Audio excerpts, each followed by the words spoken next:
হাট্টিমা team team team তারা মাঠে বাড়ে ডিম তাদের দুটি কালা সিং ওরা হাট্টিমা টিম আচ্ছা এইগুলো অর্থ কি দাবাই আমার এখন তো বুঝার হাট্টিমা টিম টিম টিম কোনো প্রাণী আছে আমার জানা নাই সভাপতি মহোদয় জানা থাকলে হোক আমার জানা নাই হাট্টিমা টিম টিম টিম কোনো প্রাণীর দুনিয়ায় আছে আমি ঢাকা চিড়িয়াখানা তো তুকাইছি গতবার দুবাইত গেছিলাম আল্লাহর দই আস্থা দিন তুকাইছি দুইটা প্রাণী একটা হইলো একদম বা একদম আর একটা হাট্টিমা টিম টিম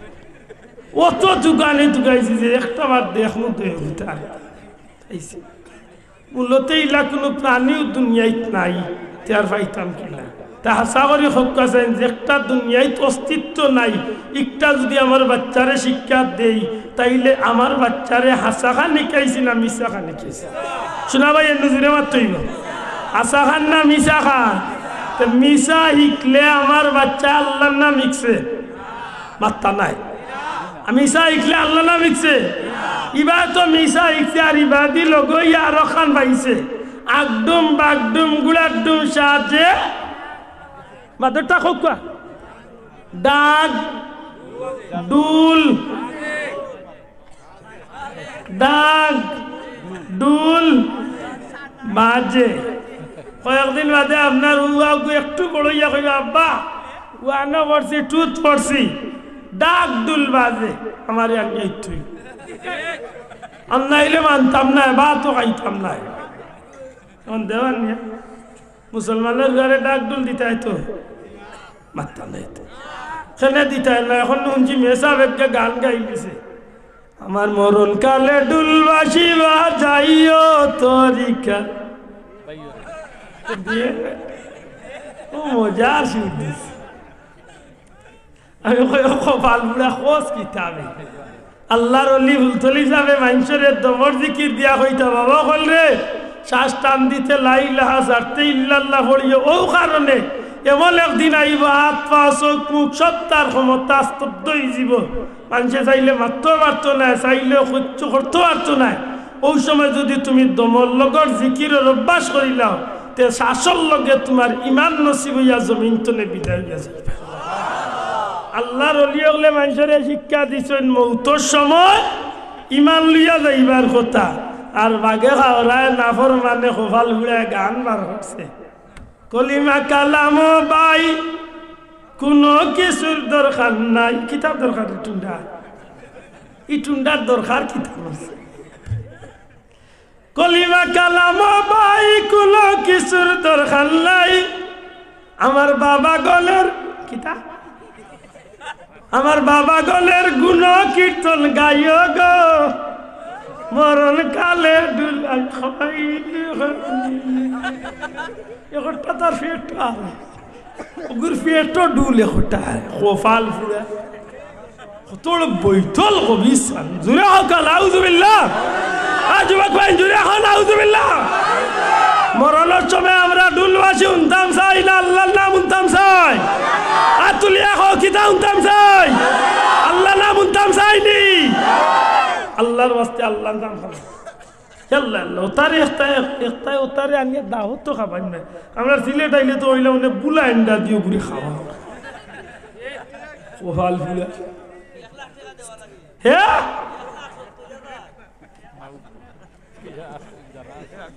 লা হাওলা ওয়ালা কুওয়াতা ইল্লা বিল্লাহ ওতারে মাইশা আনিয়ে দাওয়াত তো খাবাই আল্লাহ আমরারে বড় ভালো কোহাল দিছিল রে ভাই আমি প্রায় জায়গা কই যে আল্লাহ জেলা সপ্তাহ 1 নম্বর দিছিল সিলেটের মাটিটাও আল্লাহ আমরা 1 নম্বর দিছে সুবহানাল্লাহ এই জমিন সব ভাই আল্লাহ আমরা বাসি আল্লাহ দা করিয়া দিলেছে সুবহানাল্লাহ ইলা বন্ড আমরা সিলেট ইলা আশা করি কুবা নামত যাইব তো মাথা না এইলা বহুত জোয়াল আছে নামাজ পড়ে না কিন্তু ইলা বন্ডরে বাইলে মোটামুটি গুদি টাইয়া না দিয়ে বিদায় করবে ঠিক না কথা কয় পারা জুতা দি টাইল না ঠিক নেই মুড়া উড়ন দিয়ে গেছিল কোফাল ফুড়া ইস ও তার লোকে গত বছর মরি গেছে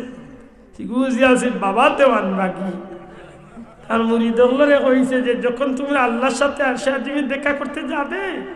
তখন গিয়া দেখবে সেখানে আল্লাহ নেই, আমি তোমাদের কেবলা বাবা সেখানে বসে আছি। কি জাত ফুটকুরার করে ফুটকুরা, লা হাওলা ওয়ালা কুওয়াতা ইল্লা আল্লাহ। আল্লাহ তুমি আমরা ইমান খানে হেফাজত করি হোক, বড় করি হোক আমিন। ও ভাই দয়া করি হোক, বাচ্চা তোরে কি জাত শিক্ষা শিক্ষিত করতাম, জুড়ে হোক কি জাত কুরআন শিক্ষা শিক্ষিত করিয়া হাফিজ বানাইতা আলিম বানাইতা আমি কেন খোয়াজ যেতাম না। অত কান কইম আপনার বাচ্চাগুল লাগি আপনি অন্তত পক্ষে দিনী শিক্ষা ও পর্যন্ত তারে আপনি দেওয়া বাবার উপরে ওয়াজিব, বাচ্চার উপরে ফরজ। কোন খান যে ইলিম না হইলে বাচ্চায় ধর্ম চালাইয়া তার জীবন চালাইতো, ধর্মর ভিতরে তার জীবন চালাইতো পারত না। অন্তত ধর্মের ভিতরে জীবন চালাইতে গেলে যে পর্যন্ত ইলিম দরকার, এই পর্যন্ত ইলিম আমরার বাচ্চা ইন্তরের ফলানির দরকার আছে না নাই? এর বাদে যদি পারেন হাফিজে কুরআন বানাক্কা, আলিম বানাক্কা, একজন হাফিজে কুরআনের উসিলায় 10টা মানুষে জাহান্নাম ওয়াজিব হয়ে গেছে, এমন 10টা মানুষকে আল্লাহ জান্নাতি বানাইব। যদি পাশাপাশি আলিম বানাইতে পারেন আরো 40 জন মানুষ, মোট 50 জন মানুষ হাফিজে কুরআন আলিমের সমন্বয়ে আল্লাহ জান্নাতে উঠলেন। সুবহানাল্লাহ। আমি আজকাল লাগি আপাতত না রাখবো, তবে ও কথা আমার অনুরোধ থাকবো সাহাব সত্যিকার অর্থে এই খামারগাঁও তাজুল উলুম ফুরকানিয়া হাফিজিয়া মাদ্রাসা, আল্লাহর ওলি ওগুলোর স্মৃতি বিজড়িত এই মাদ্রাসার মাঝে। জানি না কি পর্যন্ত ছাত্র বন্ধু হল উস্তাদ হল আসুন, আশা করি মনে হয় 40-50-60 জন ওই আসুন। আল্লাহ কবুল করক। কুরআন শরীফের এই বাগান খান্ডে দিল দি মহব্বত করেন জানো, কারণ রাসূল করিম সাল্লাল্লাহু আলাইহি সাল্লামে ফরমাইছেন কিয়ামতের ময়দান আহলে কুরআনের সাথে ইয়া সাইরগুলো মানুষ জান্নাতি।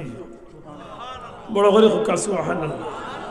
1 নম্বরে কুরআন শরীফের শিক্ষক, 2 নম্বরে কুরআন শরীফের ছাত্র, 3 নম্বরে কুরআন শরীফ শুননেওয়ালা, 4 নম্বরে কুরআন শরীফ মহব্বত করনেওয়ালা। বড় করে সুবহানাল্লাহ। আমরা এই সাইরগুলোর ভিতরে থাকতাম, চাইনি না চাই না। যদি আল্লাহ বাচ্চা দে, ছেলে হোক মেয়ে হোক, একটা বাচ্চারে হাফিজে কুরআন বানাক্কা। মনে করেন না জানো মেয়েরা হাফিজে কুরআন বানাইলে টোগা খাইছেন।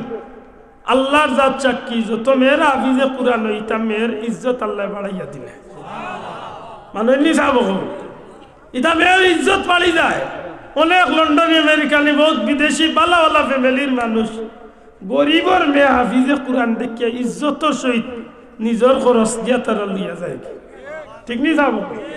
এটা আমার অনুরোধ থাকবো, ছেলে হোক মেয়ে হোক, একটা মেয়েরে ছেলেরে হাফিজে কুরআন বানাইবা। ময়দানে মাশরে আল্লাহর দরবারও আপনি পারো আর একটা বড় উসিলা আল্লাহ দান করবো। সুবহানাল্লাহ। আসরের দিন বহুত পয়গাম্বর হল, বহুত অলি আল্লাহ হল, বহুত মানুষ আশ্চর্যান্বিত হয়ে যাব। কিছু মানুষের মাটার মুকুট দেখিয়া, নূরের মুকুট মাথার মাঝে ময়দানে মাশরও ই মানুষটারে যে ইজ্জতওয়ালা বানাই লইব, ই মানুষটারে দেখার লগে লগে বহুত মানুষের দূরতনে মন্তব্য শুরু করি লইব। নিশ্চয় বড় কোনো পয়গাম্বর, নিশ্চয় বড় কোনো আল্লাহর মেহমান, বড় কোনো সম্মানী ব্যক্তি। কিন্তু খান্দাত পাশে হওয়ার বাদে যখন দেখব না এই তো আসলে কোনো নবী নাই, রসুল নাই, সাহাবী নাই, পয়গাম্বর নাই, এই তো এই গ্রামের খামারগাঁওর একজন সাধারণ মানুষ, কৃষক, ব্যবসায়ী, গরিব মানুষ। ও ভাই, তুমি আজকে এই বিশাল ময়দানে মাশর নূরের মুকুটের অধিকারী কিভাবে হইলাই? তখন আল্লাহর বান্দা জবাব দিব, আমার একটা বাচ্চারে যে আমি হাফিজে কুরআন বানাইছিলাম, এই হাফিজে কুরআনের বাবা হিসাবে আল্লাহ আজকে ময়দানে মাশর আমার এই সম্মান দান করছে। আশা করি লাভ না ক্ষতি? লাভ রে ভাই। সবচেয়ে বড় লাভ হইল আপনি মারা গেলে আপনার বাচ্চাটা যদি জানাজা পড়ায়, এর চেয়ে বড় তৃপ্তি আর কি তো হইতে পারে? আপনি মারা গেলে আপনার বাচ্চাটা গিয়ে আপনার কবর হান্দাত হাড়াইয়া গিয়া যদি সুরাই ইয়াসিনটা জীবনে কোনোদিন হয়েছি না, হওয়ার জরুরত নাই। আমি দাখিল পরীক্ষা দিয়া খালি বাস শরীফ বার হইলাম, বাবার ইন্তেকাল 14 দিনের মাথা। আমি নামাজ পড়াইছি না কোনোদিন। এদিন আমি ইমামতির দোয়া আনা ইমামুল লিমান হাজার ইয়াদিন হিকিয়া জানাজা পড়াইলাম মনের মাঝে একটা তৃপ্তি আইল যাক বাবায় কুলাউড়া আলালপুরের ওয়াজল ইয়া যাইতাম ছুটো আসলাম খুব বেশি গজল গাইতাম ইদানিং তো মাশাআল্লাহ আমার নাফিসটা ভিতরে গজল গাই না নি খুব বেশি গজল গাইতাম তো তুলা মারিয়া দিতাম ওই সময় মনে মনে চিন্তা করতাম এগুলো অত মায়া খেলে করে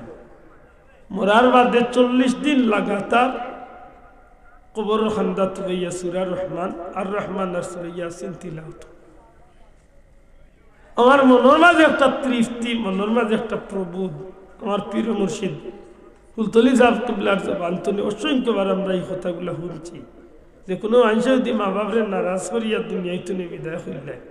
আর মরার বাদে যদি মা বাবার লোকে যদি নেক ইয়াদগারি দিয়া স্মরণ করেতে ই মা বাবার রূহ খুশ হয়ে যায় আল্লাহর হাস দয়া আমার মতে ফকির আল্লাহ আজ অসংখ্যবার আল্লাহর বাড়ি আল্লাহ রসুলের বাড়ি জিয়ারত করার সুযোগ দান করেছে তো সত্য হইল আমার মা বাপ আমার পীর মুর্শিদ ফুলতলি সাহেবুল্লাহর দোয়া আমার অনুরোধ তা বুঝে হাল্লে একটা বাচ্চারে হাফিজে কোরআন আলিম বানাকা আজকে যে সুযোগ পাইছেন এই আমার গাঁর জমিনে অতি 500 ঘর মানুষ তখন আর অন্তত যদি 50টা বাচ্চা যদি হাফিজে কোরআন হয় এই 50টা বাচ্চার উসিলায় 500 মানুষকে আল্লাহ ময়দানে মাশরের জান্নাতি বানাইল বিশ্বাস রাখিনি যাব নরমালি এর উসিলায় 10 জন করি আল্লাহ জান্নাতি বানাই এটা আমার জোড়াতে অনুরোধ থাকবে একটা বাচ্চারে আলিম হাফিজ বানাকা কারণ নবী রাসূলের দরজা আল্লাহ খতম করে দিয়েছে ওলি আল্লাহর দরজা তো আল্লাহ বন্ধ করছে না মাতই না যাও এক ফুল তলি যাবরে আল্লাহ ফুল ফুটাইয়া আজকে সারা দুনিয়ায় খুশবে মাতরা আল্লাহ এই আমার গাঁর জন্য ফুল আল্লাহ ফুটাইতা না ইলা কোনো কথা আছে এটা ভালো বাচ্চারে ও পতর প্রতীক বানাই জানো আমার কথা তো নেই